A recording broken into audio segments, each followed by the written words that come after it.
आपण रोज कितीतरी वस्तू विकत घेतो किंवा विकतो, पण कधी विचार केलाय की त्या वस्तूची मालकी कायदेशीरदृष्ट्या नक्की कोणत्या क्षणी हस्तांतरित होते? हा प्रश्न खूप साधा वाटतो, नाही का? पण याचं उत्तर जर चुकलं तर ते खूप महागात पडू शकतं.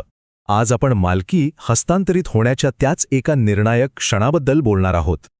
एक उदाहरण घेऊया. समजा एक गाडी बुक केली आहे, पैसेही दिले आहेत, पण गाडीची डिलिव्हरी पुढच्या आठवड्यात मिळणार आहे. तर मग ती गाडी खऱ्या अर्थाने आपली कधी झाली? जेव्हा व्यवहार ठरला तेव्हा, की जेव्हा गाडी आपल्या दारात उभी राहील तेव्हा? याच प्रश्नामध्ये आजच्या आपल्या विश्लेषणाचं सार दडलेलं आहे. चला एक नजर टाकूया की आज आपण काय काय पाहणार आहोत. सगळ्यात आधी करार ही मूळ संकल्पना समजून घेऊ. मग विक्री आणि विक्रीचा करार यातील नेमका फरक पाहू. त्यानंतर हा करार विक्रीमध्ये कधी बदलतो ते बघू. आणि मग सगळ्यात महत्त्वाचं, हा फरक का महत्त्वाचा आहे आणि त्याचे गंभीर परिणाम काय असू शकतात. चला तर सुरुवात करूया. तर आपला पहिला टप्पा आहे मूळ संकल्पना, करार. कोणताही व्यवहार असो, त्याचा पाया हा करारच असतो.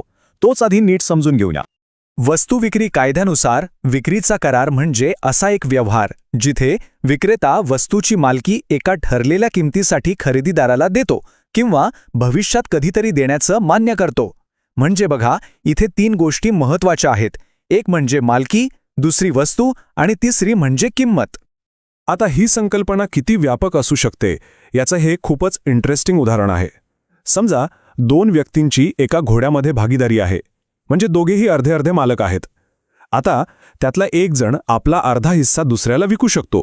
कायद्याच्या दृष्टीने हा सुद्धा एक वैध विक्रीचा करार मानला जातो आणि यामुळे दुसरा भागीदार त्या घोड्याचा पूर्ण मालक बनतो. आणि आता आपण येतोय ह्या विश्लेषणाच्या अगदी केंद्रस्थानी, विक्री आणि विक्रीचा करार यातला फरक. हे 2 शब्द वरवर पाहता खूप सारखे वाटतात, पण खरं सांगायचं तर यांच्यात जमीन आसमानाचा फरक आहे. हा फरक समजून घेण्याचा सगळ्यात सोपा मार्ग म्हणजे वेळेचा.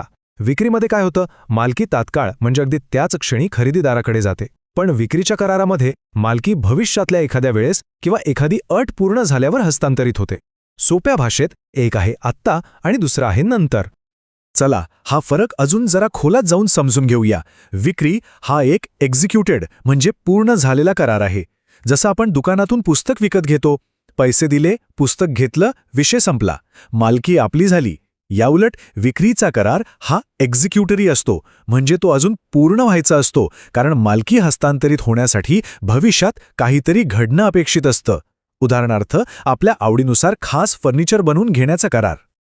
मग प्रश्न असा येतो की हा विक्रीचा करार आयुष्यभर तसाच राहतो का? तर नाही. एक असा क्षण येतो जेव्हा तो आपोआप विक्रीमध्ये बदलतो. पाहूया हे नक्की कसं घडतं. ही प्रक्रिया ना खूपच सरळ आणि ऑटोमॅटिक आहे. समजा एक करार केला की येत्या 1 जुलै रोजी गाडीची मालकी माझी होईल, किंवा एकदा का बँकेचं कर्ज मंजूर झालं की मालकी माझी होईल. तर जशीच ती तारीख येते किंवा ती अट पूर्ण होते, तो विक्रीचा करार आपोआप विक्री बनतो. यासाठी कोणताही नवीन करार करायची अजिबात गरज नसते.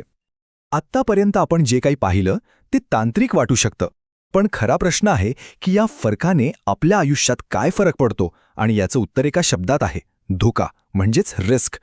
वस्तूचं काही नुकसान झालं तर त्याची जबाबदारी नक्की कोणाची? या धोक्याच्या तत्वाचा पाया एका जुन्या कायदेशीर लॅटिन म्हणीमध्ये आहे, रेस पेरिथ डॉमिनो. याचा अगदी सोपा सरळ अर्थ आहे, धोका मालकीसोबत चालतो. म्हणजेच ज्या क्षणी वस्तूचा जो कोणी मालक असतो त्या वस्तूचं नुकसान झाल्यास तोटाही त्याचाच होतो. हे एकच तत्व पुढचे सगळे परिणाम अगदी स्पष्ट करून देईल.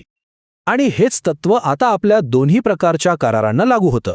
विक्रीमध्ये मालकी तात्काळ खरेदीदाराकडे गेलेली असते, त्यामुळे जर वस्तूचं काही नुकसान झालं तर तो तोटा खरेदीदाराचा असतो. पण विक्रीच्या करारामध्ये मालकी अजूनही विक्रेत्याकडेच असते, त्यामुळे वस्तूचं काही नुकसान झालं तर तोटाही विक्रेत्याचाच होतो. आता आपण बघूया सगळ्यात गंभीर परिस्थिती, म्हणजे जेव्हा गोष्टी आपल्या ठरवल्याप्रमाणे होत नाहीत, तेव्हा हा लहानसा वाटणारा फरक किती मोठा परिणाम करू शकतो हे आपल्या लक्षात येईल. समजा खरेदीदाराने पैसेच दिले नाहीत. आता काय? जर ती विक्री असेल तर विक्रेता वस्तूच्या पूर्ण किमतीसाठी दावा करू शकतो, कारण कायद्याच्या दृष्टीने मालकी तर गेलेली आहे. पण जर तो फक्त विक्रीचा करार असेल तर विक्रेता केवळ झालेल्या नुकसानीची भरपाई मागू शकतो, संपूर्ण किमतीची नाही. पाहिलं, कायदेशीर मार्गच पूर्णपणे बदलून जातो. हा तक्ता यामधला खरा धोका स्पष्ट करतो. वस्तूचं नुकसान तर आपण पाहिलंच, पण आता विचार करा, जर विक्रेताच दिवाळखोर झाला तर? विक्री झाली असेल तर ती वस्तू आता खरेदीदाराची मालमत्ता आहे. तो त्यावर आपला हक्क सांगू शकतो. पण जर फक्त विक्रीचा करार असेल तर खरेदीदार इतर कर्जदारांसारखा फक्त रांगेत उभा राहतो. आणि याच्या अगदी उलट, जर खरेदीदार दिवाळखोर झाला तर विक्रीच्या करारामध्ये विक्रेत्याला पूर्ण हक्क असतो की तो आपली वस्तू देण्यास नकार देऊ शकतो. हे परिणाम खरंच खूप मोठे आणि गंभीर आहेत. तर या संपूर्ण विश्लेषणातून एक गोष्ट अगदी स्पष्ट होते, तो एक क्षण. मालकी एका व्यक्तीकडून दुसऱ्या व्यक्तीकडे जाण्याचा तो नेमका क्षण, तोच क्षण ठरवतो की धोका कोणाचा, हक्क कोणाचे आणि नुकसान झाल्यास जबाबदारी कोणाची. त्यामुळे पुढच्या वेळी कोणताही मोठा व्यवहार करताना हा प्रश्न स्वतःला नक्की विचारा, ही वस्तू खऱ्या अर्थाने माझी कधी होणार आहे? कारण ज्या क्षणी मालकी मिळते त्याच क्षणी जबाबदारी आणि धोकाही सोबत येतो.